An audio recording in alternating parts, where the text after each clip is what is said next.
Now to the tragedy in that exclusive New York City neighborhood. Horribly shocking to hear for any parent or caretaker.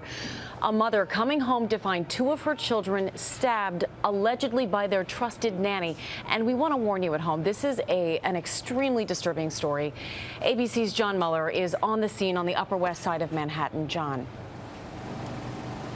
Amy, it is almost inconceivable, a parent's worst nightmare. A mom returns home from a swimming lesson with one child to her beautiful Manhattan apartment, finding her other two children stabbed to death. The nanny she trusted with their lives will soon be charged with taking them.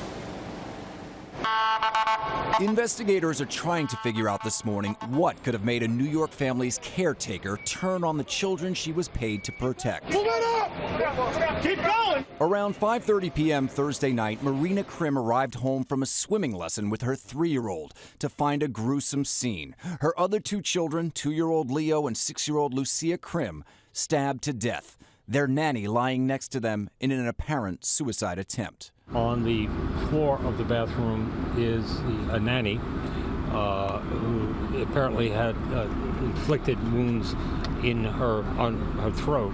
Herbert Klein lives next door and heard the mother screaming. She's crying out, what am I going to do with the rest of my life? My life is ruined. I have no children. I have no children. Police escorted Krim from the scene after dark with her only surviving child, a sheet draped over their heads. The children's father, an executive at CNBC, was flying back from a business trip in San Francisco and was notified once he arrived in New York. The 50-year-old nanny survived the wounds to her throat, and this morning police say she's in critical but stable condition at a nearby hospital.